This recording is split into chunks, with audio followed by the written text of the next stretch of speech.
En estas horas de Champions League, donde se jugará un PSG Bayern Múnich, nos vamos a meter de lleno con una nueva sección. Entramos en una saga corta de videos donde vamos a unir grandes equipos de Europa con la selección argentina y sus futbolistas y entrenadores a lo largo y ancho del planeta. Hoy, el nacimiento de otro entrenador, Martín De Michelis, un entrenador de elite, de eso vamos a hablar.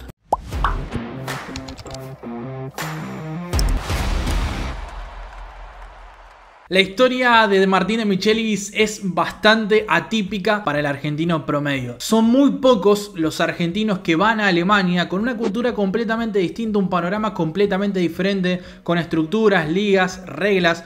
no del fútbol, sino en cuanto a la cultura, en cuanto a cómo manejarse en ese país, bastante distintas a lo que conocemos en Argentina. Entonces no son muchos los argentinos que pueden triunfar allá, sea Klimowicz o Pinola o algún otro que se convirtió en ídolo. No es muy común lo que pasó con Martín De Michelis. No porque nos cueste ser ídolos donde vamos, repito, sino porque la situación cultural en Alemania es completamente distinta a lo que conocemos y nos adaptamos constantemente en Argentina. Así es normal que haya más argentinos en ligas como España, Italia, hermanos nuestros por ascendencia, que en Alemania, donde suele haber una media de menos de 10 argentinos en la primera división. El caso de Martín De Michelis es bastante diferente a otros y por eso nos vamos a meter con esta nueva saga de videos más cortos, que los habituales no van a ser de 14-15 minutos, sino que vamos a tratar de que duren menos de 10, 9, 8, tal vez hasta 5 minutos, donde vamos a tratar acerca de diferentes temas que tienen que ver con la actualidad. Por ejemplo, si hoy se juega el PSG Bayern Múnich,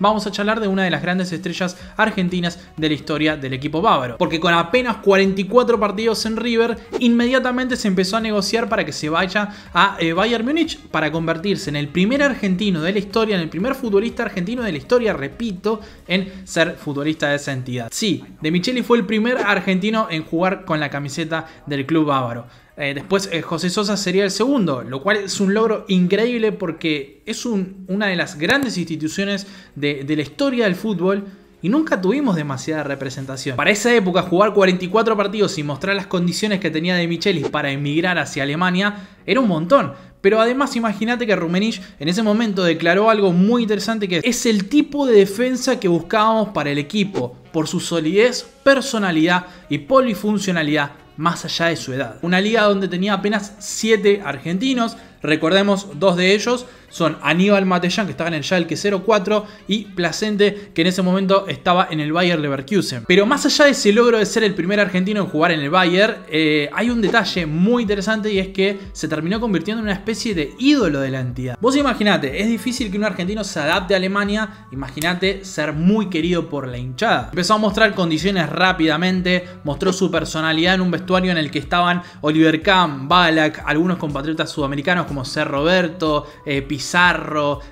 Roque Santa Cruz, Lucio. Hay una historia muy particular con Lucio, que es que durante un partido, tras varios encuentros siendo una dupla bastante sólida en la defensa, Lucio, recordemos, era un bastión que se mandaba para adelante sin problemas, y en una le empieza a hacer ademanes a De Michelis, se empieza a enojar por una situación del partido. Esto a De Michelis claramente no le gustó nada, porque sintió que en medio del encuentro lo estaban mandando en cana. Inmediatamente De Michelis se movió hacia la mitad de la cancha, no por una cuestión táctica, sino para estar más cerca del vestuario, para durante el entretiempo, cuando se iban camino hacia el vestuario, esperarlo a Lucio y cagarse a trompadas, como quien no quiere la cosa. A fin de cuentas, Klinsmann lo terminó derribando con un tackle a De Michelis, que todo esto lo contó De Michelis hace muy pocos días, y bueno, se terminó todo ahí, se estancó la cuestión, pero mostraba un poquito la personalidad que tenía De Michelis a la hora de hacerse respetar en un vestuario bastante pesado, como suele ser los de Bayern Múnich, que están bastante cargados de egos constantemente. Para que nos demos una idea de su lugar o la ascendencia que tiene en el club, hace apenas unos años, cuando hicieron uno de los festejos, creo que fue por las 5 Bundesligas consecutivas del Bayern Múnich, se invitó a varias de las leyendas del club bávaro, y entre Klose, Ballack y otras grandes figuras, también estaba De Michelis, que bueno, se despidió con más de casi 300 partidos en el club, 13 títulos, y bueno, su vuelta al club en 2019 no sorprendió a nadie, y acá empieza nuestra historia del día, porque es muy importante saber que actualmente De Michelis está en la institución. En ese 2019 Bayern Múnich lo contrató a él y a Dani Schwartz para que se encarguen del equipo sub-19 de la institución. un verdadero elogio hacia no solamente la capacidad como entrenador que podía mostrar, porque ya había tenido una breve experiencia en el Málaga siendo ayudante técnico y aprendiendo como asistente diferentes cuestiones de lo que es estar del otro lado de la línea de cal, ya no como defensor, ya no como